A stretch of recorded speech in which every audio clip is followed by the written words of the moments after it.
কেমন আছো সবাই? পাঁচ মিশালি জীবনে স্বাগত জানাই বন্ধুরা। আমি আজকে খুব সহজ এবং সিম্পলভাবে একটি রুটি বা পরোটার সাথে আমরা সকালবেলা যে আমরা সবজি বা ভাজি খাই তার পরিবর্তে একটি রেসিপি শেয়ার করছি। তা হলো বুটের ডালের ঘুগনি। বুটের ডাল দিয়ে মুরগির ঘিলা, কলিজা, পাখা এবং পা যে সেইগুলি দিয়ে একটা বুটের ডালের ঘুগনি করব রুটির সাথে খাওয়ার জন্য। পরোটা সাধারণত আমরা খাই না তেলের জিনিসটা, রুটিটাই খেয়ে থাকি। প্রতিদিন ভাজি খেতে ভালো লাগে না, আজকে ভাবলাম এগুলি খাই। সাধারণত মুরগির এই সমস্ত জিনিসগুলি আমরা ফেলে দিই, আজকে আর ফেললাম না। আমার কিছুদিন আগে প্রোগ্রাম ছিল, সে তার জন্য অনেকগুলি মুরগি এনেছিল, তার ঘিলা, কলিজা এবং পাখার অংশ, পায়ের অংশগুলি আমরা রেখে দিয়েছিলাম। ভাবলাম রান্না করি, সকালবেলা রুটির সাথে খাওয়া যাবে।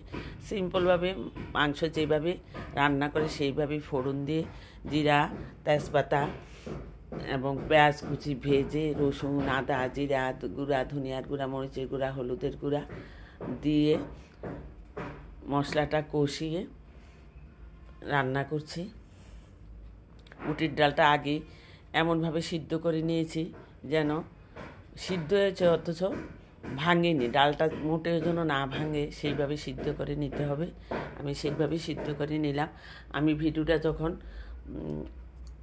তোমাদের কাছে যখন ভয়েস দিচ্ছি তখন আমার পাশে বাড়িতে একটা বাসায় কাজ চলছে, কাজের হয়তো মিস্ত্রিরা কাজ করছে, তাদের জন্য কাজের আওয়াজ আসছে, ডিস্টার্ব হতে পারে।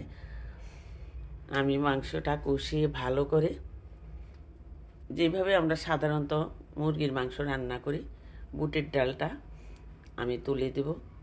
খুবই সিম্পল এবং খেতেও ভালো লাগলো। দেখলাম আজকে করলাম আমি বুটের ডাল দিয়ে, তোমরা হয়তো অনেকেই করে থাকো এইভাবে। আমি আজকে রান্না করলাম না ফেলে দিয়ে। মুরগির যেই অংশগুলি আমরা সাধারণত অনেকে অ্যাভয়েড করি, খাই না, ফেলে দিই। আমি সাধারণত ফেলে দিই, খাই না, কিন্তু আজকে করলাম। ভালো করে মুরগির মাংস কষিয়ে দিয়ে দেব বুটের ডাল। ও মাঝখানে আমি মশলার সাথে টমেটো পেস্ট দিয়েছিলাম, সেটা আমি বলতে ভুলে গেছি। টমেটোর পেস্ট দিয়েছিলাম, পর্যাপ্ত পরিমাণ জল দিয়ে একটা নাগামরিচের অর্ধেক দিয়ে দিলাম এবং কিছু কাঁচামরিচ দিয়ে দিলাম। বুটের ডালটা যেহেতু আগেই 100% সিদ্ধ আছে, কিন্তু সিদ্ধ হয়েছিল কিন্তু ভাঙিনি ডালটা। তারপরে আমি কিছুটা গরম মশলার গুঁড়া দিয়ে আমি চুলার ফ্লেমটা কমিয়ে দিব এবং এইভাবে 5 মিনিট রাখলো। কেমন লাগলো রেসিপিটি কমেন্ট বক্সে লিখবে। আর এইভাবে তোমরা সকালে নাস্তা, রুটি বা পরোটার সাথে খাওয়ার জন্য এইভাবে রেসিপি বানিয়ে খাবে বুটের ডাল দিয়ে, মুরগির বিভিন্ন অংশগুলি দিয়ে। না ফেলে আবার আসবো তোমাদের মাঝে অন্য কোনো নতুন রেসিপি নিয়ে। ততক্ষণ পর্যন্ত তোমরা ভালো থাকবে, সুস্থ থাকবে, নিরাপদে থাকবে এবং পাঁচমিশালি জীবনের সাথেই থাকবে। বাই।